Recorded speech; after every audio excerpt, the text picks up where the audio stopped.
ಎಲ್ಲರಿಗೂ ನಮಸ್ತೆ. ತಮ್ಮೆಲ್ಲರಿಗೂ ಬೃಂದಾವನ ಬೆಳಕು ಯೂಟ್ಯೂಬ್ ಚಾನಲ್ಗೆ ಆತ್ಮೀಯವಾದಂತಹ ಸ್ವಾಗತ. ಲಕ್ಷ್ಮೀ ದೇವಿಯು ನಿಮ್ಮ ಮನೆಯನ್ನು ಪ್ರವೇಶಿಸುವ ಮುನ್ನ ಅಥವಾ ನಿಮ್ಮ ಮನೆಯಲ್ಲಿ ನೆಲೆಸುವ ಮುನ್ನ ಕೆಲವೊಂದು ಸೂಚನೆಗಳನ್ನು ನೀಡ್ತಾಳೆ. ಒಂದು ವೇಳೆ ಲಕ್ಷ್ಮೀ ದೇವಿ ಈ ಸೂಚನೆಗಳನ್ನು ನಿಮಗೆ ಮುಸ್ಸಂಜೆ ಸಮಯದಲ್ಲಿ ನೀಡಿದರೆ ನಿಮಗೆ ಜಾಕ್ ಪಾಟ್ ಹೊಡೆದಂತೆ ಅರ್ಥ. ಲಕ್ಷ್ಮೀ ದೇವಿ ಮನೆಯಲ್ಲಿ ನೆಲೆಸುವ ಮುನ್ನ ಮುಸ್ಸಂಜೆ ವೇಳೆ ಯಾವ ಒಂದು ಸೂಚನೆಗಳನ್ನು ನೀಡ್ತಾಳೆ, ಇಂತಹ ಸೂಚನೆಗಳು ನಿಮಗೂ ಸಿಕ್ಕಿದೆಯಾ ಅನ್ನೋದನ್ನು ಈ ಒಂದು ವಿಡಿಯೋದಲ್ಲಿ ನಾನು ಸಂಪೂರ್ಣವಾಗಿ ತಿಳಿಸ್ಕೊಡ್ತೀನಿ.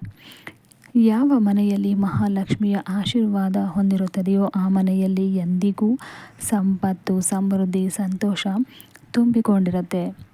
ಈಕೆಯ ಪೂಜೆಯು ನಮ್ಮೆಲ್ಲ ಹಣಕಾಸಿನ ಸಮಸ್ಯೆಗಳನ್ನು ದೂರ ಮಾಡುತ್ತೆ. ಹಾಗಾಗಿ ಅನೇಕರು ಈ ಮಹಾಲಕ್ಷ್ಮೀ ದೇವಿಯ ಆರಾಧನೆಯನ್ನು ಮಾಡ್ತಾರೆ. ಪ್ರತಿಯೊಬ್ಬರೂ ತಮ್ಮ ಮನೆಯಲ್ಲಿ ಲಕ್ಷ್ಮೀ ದೇವಿ ನೆಲೆಸಬೇಕು ಅಂತ ಬಯಸ್ತಾರೆ. ಜನರು ಪ್ರಾರ್ಥನೆ, ಉಪವಾಸ ಇತ್ಯಾದಿಗಳನ್ನು ಮಾಡ್ಕೊಂಡ್ಬಿಟ್ಟು ಅವರ ಕೆಲಸದಲ್ಲಿ ಸಕ್ಸಸ್ಸನ್ನು ಕಾಣೋದಕ್ಕೆ ಕಷ್ಟಪಡ್ತಾರೆ. ಈ ಲಕ್ಷ್ಮೀ ದೇವಿಯು ಮನೆಗೆ ಬರುವ ಮೊದಲು ಕೆಲವು ಶುಭ ಚಿಹ್ನೆಗಳನ್ನು ನೀಡ್ತಾಳೆ. ಒಬ್ಬ ವ್ಯಕ್ತಿಯು ದೈನಂದಿನ ಪ್ರಾರ್ಥನೆಗಳನ್ನು ಮಾಡಿ ಮನೆಯಲ್ಲಿ ಸ್ವಚ್ಛತೆ, ನೈರ್ಮಲ್ಯವನ್ನು ಕಾಪಾಡಿಕೊಂಡ್ರೆ ಲಕ್ಷ್ಮೀ ದೇವಿಯು ಖಂಡಿತವಾಗಿಯೂ ಆ ವ್ಯಕ್ತಿಯ ಮನೆಯಲ್ಲಿ ವಾಸ ಮಾಡ್ತಾಳೆ. ಹಾಗಾದರೆ ಏನು ಸೂಚನೆಗಳು ನೋಡಿ. ನಿಮ್ಮ ಮನೆಯಲ್ಲಿ ಪಕ್ಷಿಗಳು ಗೂಡು ಕಟ್ಟಿದರೆ ಇದು ಕೂಡ ಒಂದು ಶುಭ ಸಂಕೇತ. ಇದರರ್ಥ ಲಕ್ಷ್ಮೀ ದೇವಿಯ ಆಶೀರ್ವಾದದಿಂದ ಒಳ್ಳೆಯ ದಿನಗಳು ಪ್ರಾರಂಭವಾಗಲಿದೆ ಮತ್ತು ನೀವು ಸಂಪತ್ತನ್ನು ಪಡಿತೀರ ಅನ್ನೋದು ಒಂದು ಸೂಚನೆ. ಮನೆಯಲ್ಲಿ ಪಕ್ಷಿಗಳು ಗೂಡು ಕಟ್ತಾ ಇದ್ದರೆ ಸಾಕ್ಷಾತ್ ಲಕ್ಷ್ಮೀ ದೇವಿಯ ನಿಮ್ಮ ಮನೆಯಲ್ಲಿ ಸಂಪತ್ತನ್ನು ಇಟ್ಟಿದ್ದಾಳೆ ಅಂತಲೇ ಹೇಳ್ಬೋದು. ಹಾಗೆ ಧಾರ್ಮಿಕ ನಂಬಿಕೆಗಳ ಪ್ರಕಾರ ಸೂರ್ಯಾಸ್ತದ ನಂತರ ನಿಮ್ಮ ಮನೆಯಲ್ಲಿ ಕಪ್ಪು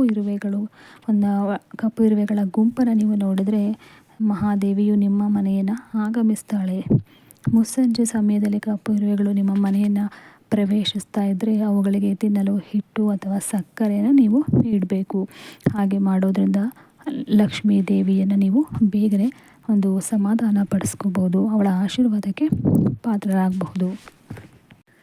ಒಂದು ವೇಳೆ ನೀವು ಮುಸ್ಸಂಜೆ ಸಮಯದಲ್ಲಿ ಕೆಲವು ನಿಮಿಷಗಳ ಕಾಲ ನಿದ್ರಿಸಿದಾಗ ಕನಸಿನಲ್ಲಿ ಹಲ್ಲಿ, ಪೊರಕೆ ಅಥವಾ ಗೂಬೆಯಂತಹ ವಸ್ತುಗಳು ಹಾಗೂ ಜೀವಿಗಳು ಕಾಣಿಸ್ಕೊಂಡ್ರೆ ಅದು ಕೂಡ ಮನೆಯಲ್ಲಿ ಸಂಪತ್ತನ್ನು ಗಳಿಸುವಂಥ ಸೂಚನೆ ಅಂತಲೇ ಹೇಳ್ಬೋದು.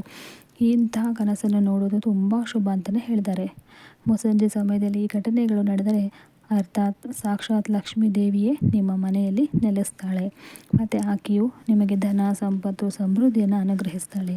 ಇಂತಹ ಸೂಚನೆಗಳು ಲಕ್ಷ್ಮೀ ದೇವಿ ನಿಮ್ಮ ಮನೆಯನ್ನು ಪ್ರವೇಶಿಸುವ ಮುನ್ನ ನಡೆಯುವಂತಹ ಘಟನೆಗಳು. ನೋಡಿದ್ರಲ್ಲ ಸ್ನೇಹಿತರೆ, ಈ ಒಂದು ಮಾಹಿತಿ ನಿಮಗೆ ಇಷ್ಟ ಆಗಿದ್ದರೆ ನನ್ನ ವಿಡಿಯೋಗೆ ಲೈಕ್ ಮಾಡಿ, ಶೇರ್ ಮಾಡಿ. ಧನ್ಯವಾದಗಳು.